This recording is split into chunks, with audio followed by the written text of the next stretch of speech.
So, Erica Smith attacks me for, quote, demonizing black liberals to entertain white conservatives, but it's okay for her to demonize black conservatives to entertain white liberals.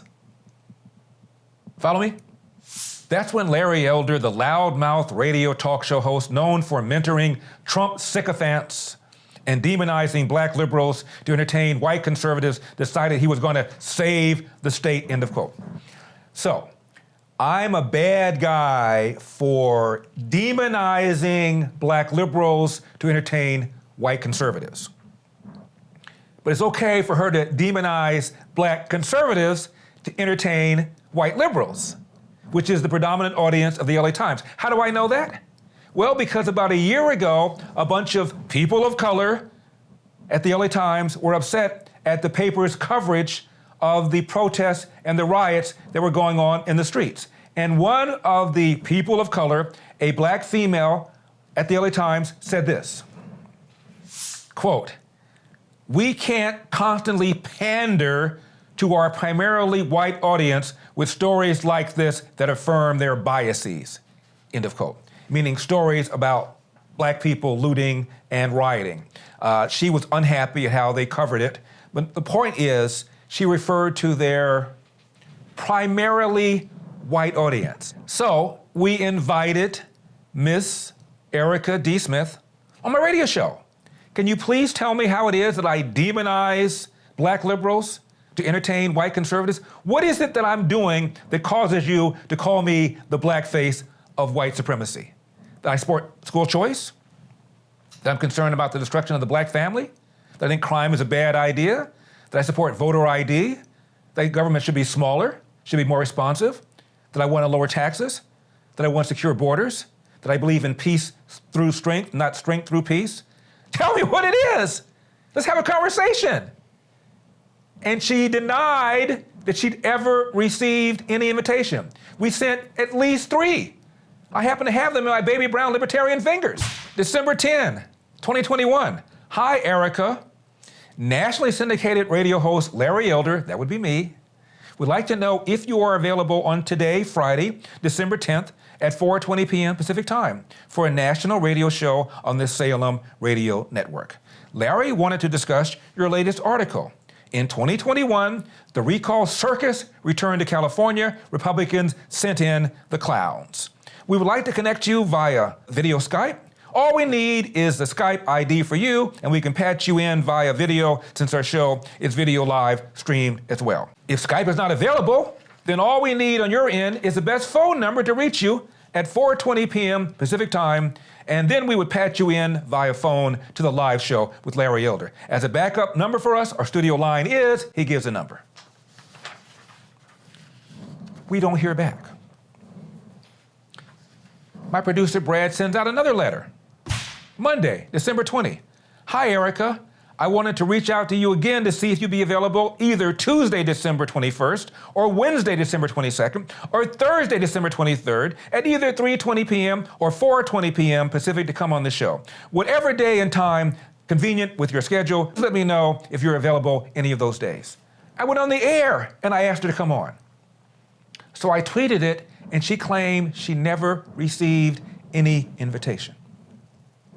Now, she called me a loudmouth radio host, so I'm assuming she listened to the show every now and then to know I'm loudmouth.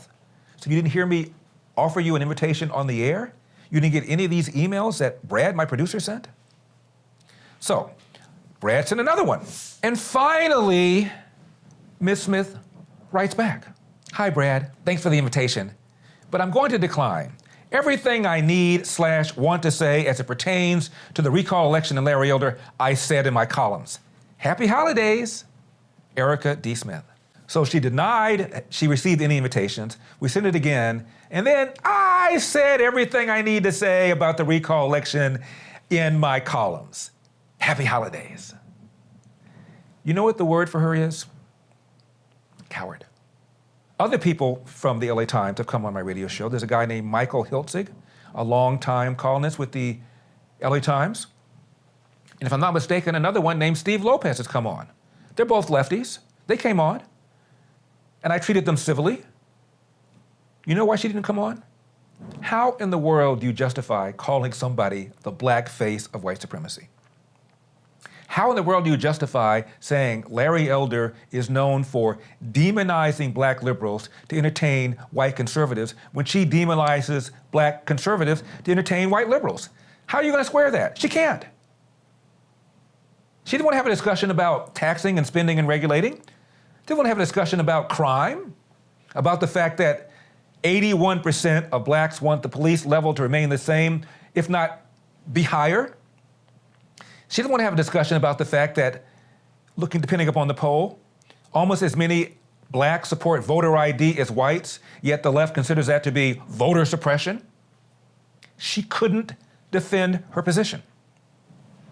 And during the campaign, I was on the radio show hosted by a guy named Tavis Smiley, another hard lefty. And he referred to me as anti-black. I said, Tavis, what makes me anti-black? You know what he said? You're opposed to reparations. I said, Tavis, the majority of the country is opposed to reparations. It wasn't until last year that Obama did a 180 on reparations. Was Obama anti-black when he opposed reparations? Is that all you got? And speaking of Mr. Smiley, I had him on my show years ago, and he came in with Cornel West, who's also a lefty. He used to call himself a Marxist, but it doesn't call himself that anymore. So it's 2 against 1, fair fight. And I said, Tavis, I know you hate Ronald Reagan.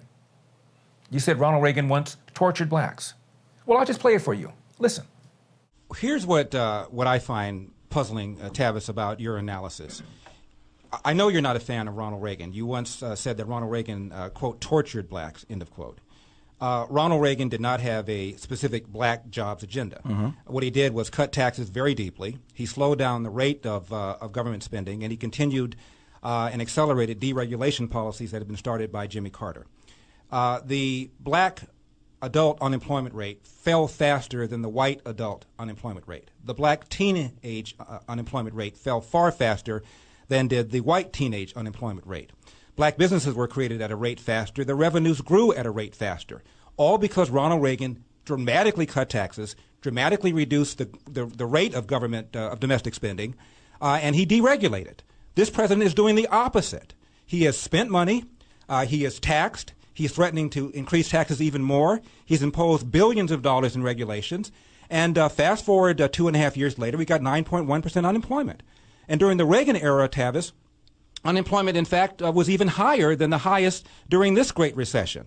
So I don't understand why it is that you don't say the agenda ought to be what Ronald Reagan did. The short answer is this.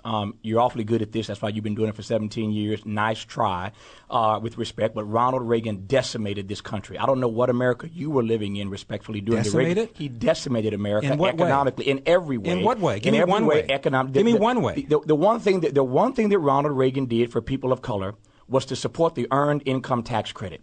But every other stat you cited, we don't have time on radio to go number for number, but every stat you cited vis-a-vis people of color does not measure up when you talk to the people of color who had to live through the hell of those 8 years of Ronald Reagan. Wait, what do you mean talk to the people? I've just given you labor stats, census stats.